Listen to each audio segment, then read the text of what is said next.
Quem aí não sonha com a casa própria, hein? Uma pesquisa apontou que esse é o sonho de pelo menos 87% dos brasileiros. O sonho existe, mas nem sempre é possível concretizar. O aluguel entra como uma alternativa, mas os preços sobem. E aí, hein? Como é que faz para encarar essa realidade da melhor maneira possível? Esse é o tema do nosso quadro de finanças de hoje.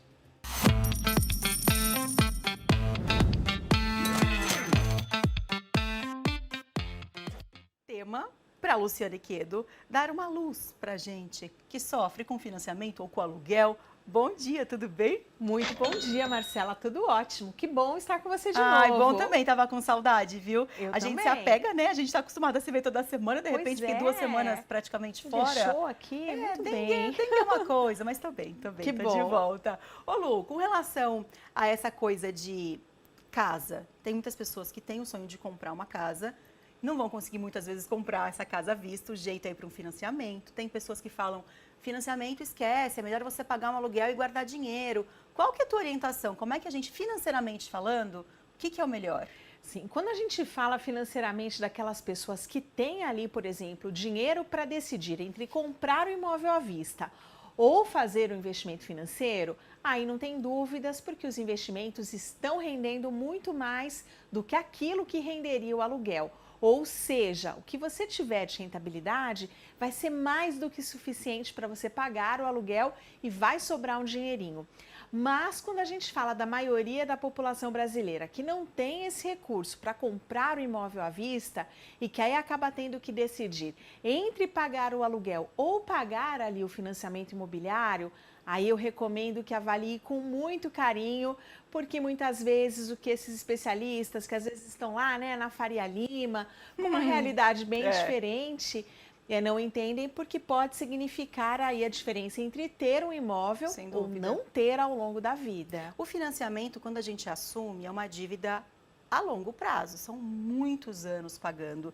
Tem alguma forma de tentar amortizar essa dívida de uma maneira inteligente? Quando eu falo inteligente, gente, economicamente falando, cada um tem a sua realidade, tá? A gente traz informação aqui, você avalia para ver qual é a tua realidade, o que você pode colocar em prática, combinado? Não tem esse certo ou errado, porque a minha realidade é uma, a sua é outra, a da Lu é outra, a gente precisa ter informação, né, Lu, para tomar a melhor decisão. Exatamente. O que acontece, Mai, é que o financiamento imobiliário é uma dívida que ela normalmente é contratada no longo prazo, com uma taxa pequenininha que é subsidiada e que quando se vai fazer ali a opção pelo financiamento imobiliário, você normalmente tem o seu crédito todo avaliado e é verificado se a parcela ela não excede ali os 30% do comprometimento de renda.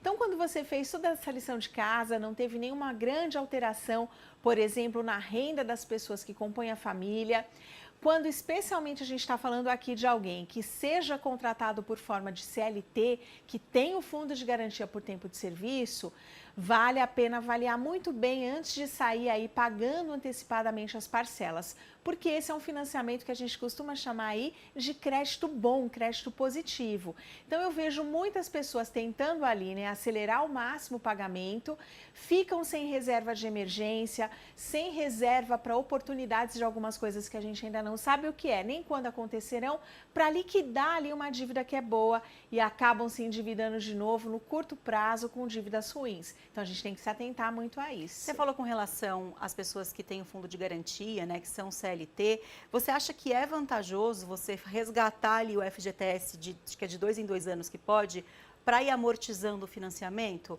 Ou não seria melhor deixar lá, porque se você é mandado embora, pelo menos você recebe uma bolada? Mas, sem dúvida nenhuma, vale a pena fazer essas amortizações aí ao longo do tempo, porque apesar da taxa do financiamento imobiliário ser baixinha, a taxa aí de rentabilização do FGTS é menor ainda.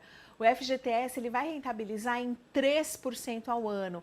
Então, aqui quando a gente fala que a maioria das pessoas tem taxas maiores do que essa, mesmo para os programas sociais aí Minha Casa Minha Vida, vale a pena sim pensar na estratégia de amortizar ou reduzindo o valor da parcela quando se está passando por uma situação de aperto, que pode ser temporária. Vale a pena ficar alguns meses sem pagar a parcela, quando eu falo de um desemprego de alguém da família, que também é uma situação temporária, ou vale a pena ainda reduzir o total do financiamento ou amortizando no valor total ou no prazo de pagamento. Lu, chegou uma mensagem aqui da Beatriz, aqui do Jardim Aquários, falando como é que funciona a amortização. Ela falou, eu não consigo entender. Sim, vamos lá, Beatriz. Funciona assim. No banco que você tiver o financiamento imobiliário, eles próprios ali da instituição financeira fazem a interface com a Caixa. Então, mesmo que não seja aí na Caixa Econômica Federal o seu financiamento, eles fazem aí a interação e te dizem qual é o valor que vai ser possível de ser amortizado e vão te trazer ali as diversas opções. É por isso que é importante que a gente entenda, né, que para cada família vai ter uma situação que vai ser melhor. Se eu tenho uma situação de desemprego e que ali durante aquele período de tempo está sendo muito difícil para eu pagar a parcela, pode ser que ficar ali um período sem pagar seja melhor.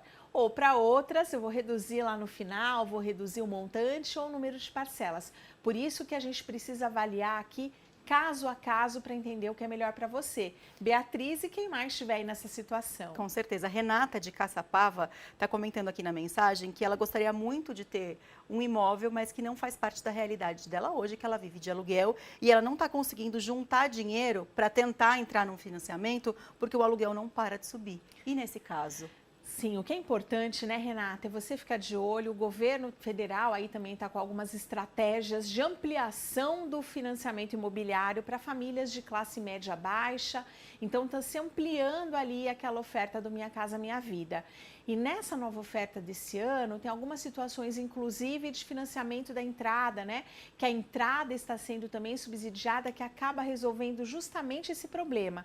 Porque era difícil, né, gente, juntar 10% no mínimo do valor de um imóvel novo ou 20% de um imóvel usado. Então, agora, para algumas famílias, a gente vai ter uma situação que pode ser benéfica e que possa ser um empurrãozinho para que você consiga sair do aluguel. A gente pode, inclusive, falar sobre isso nas próximas semanas de uma forma mais detalhada, para que as pessoas possam entender como é que funciona esse programa. O que você acha? Com certeza, eu acho ótimo. A gente pode trazer aqui tudo tintim detalhadinho. Por tintim. Porque é um assunto difícil, né, gente? A gente, às vezes, tem só aquele financiamento que a gente conhece de anos e as coisas vão se atualizando e nem sempre a gente consegue ir acompanhando. Então, quando a gente tem um quadro que fala sobre dinheiro, que fala sobre finança, para tentar te informar para que você tome a sua melhor decisão, por que não a gente mastigar a informação e dar o caminho, né, Lu? Exatamente. Pode ser uma oportunidade única, né? Essas janelas de oportunidade podem mudar a vida da gente para sempre quando bem aproveitadas. Sem dúvida. Lu, muito obrigada. Eu Fiquei feliz de estar aqui de novo com vocês. Até semana que vem. Também, até semana que vem. Beijo.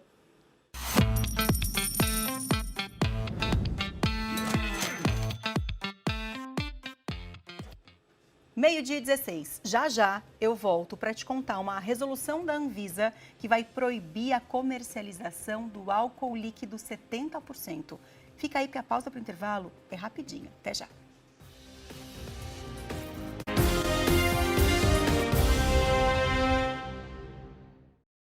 Eu não sabia que o Arthur vinha e convidei o Mariano. A festa vai ser caótica. Eu não esperava que a Teresa estivesse aqui. Eu também não. E Teresa tem mais um alvo na mira. Eu sou muito feliz com o Arthur, mas ele continua enciumado por causa do Mariano.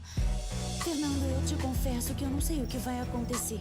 Nesta segunda, 2:30 da tarde. Eu tô muito preocupada. Teresa. Você está assistindo a